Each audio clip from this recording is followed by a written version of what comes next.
This report is an amazing report, and it's really disturbing because you have some people who've made fantastic amounts of money, who are very active in charity, giving the money away, and yet they live among so much poverty as if the money they're giving away isn't having an impact. Why is it happening?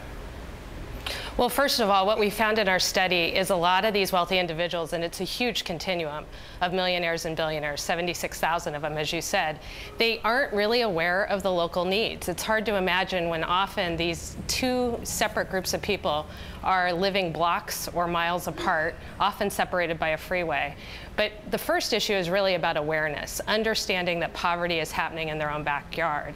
And then we feel pretty confident that once they understand the issues, we're hopeful that they're going to start taking action and beginning to think about how they can deploy their philanthropy locally. And there's some great local examples already happening in that regard. It seems that one of the things I hear a lot about from entrepreneurs who've had some great success in business is they want to reinvent philanthropy. They want to go to the places where they're going to get the biggest bang for the buck. And so quite often one of the things that we see is wanting to go to places where things are cheap, which sure isn't Silicon Valley. That's right. There's a lot of philanthropic investments that have quote-unquote greater return or social impact. But you also have to understand that we're living in these communities and we're responsible for them. So we're talking to philanthropists about the kind of communities they want to be living and working in, want to be raising their children in. And even though the return on investment, it might be more expensive to get results here, we think it's worth allocating a part of your philanthropic portfolio to these issues, to both enable a community where your employees want to live and work, and also where your family wants to be. What is the biggest thing that's causing these nonprofits in Silicon Valley doing work with people who need help? What's their biggest problem? Well, the biggest problem we found when we looked across many data sets is they're being displaced. Much like the middle class and the working poor and the poor are being displaced, our nonprofits are also being displaced. What's driving them out is the cost of doing business, the cost of rental space, having office space to provide services, also wages. Wages are going up. We have one of the highest minimum wages in the nation, and so they're contending with that, but also just competing for executive talent against some of our really competitive companies here. And there's also a talent war. Talent can go other places, including the private sector.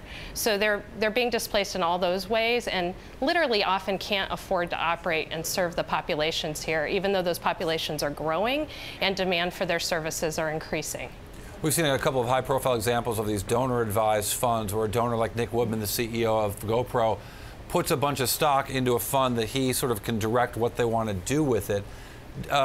Is that working? I mean, are these donor-advised funds, are they actually selling the stock and distributing the money, or is it just sitting there? Well, what's great about donor-advised funds is they provide an immediate place for someone to make a charitable allocation, and then they get to recommend dollars going out.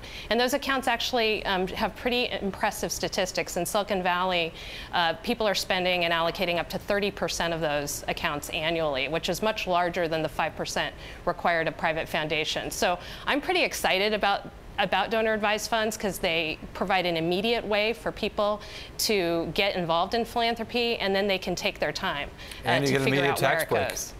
Yeah, but I think the issue is how can we accelerate and make them more confident? How can we educate them so they can find opportunities to give and start basically directing that money to causes around the globe, to causes nationally, but also to causes right in their own backyards here in Silicon Valley.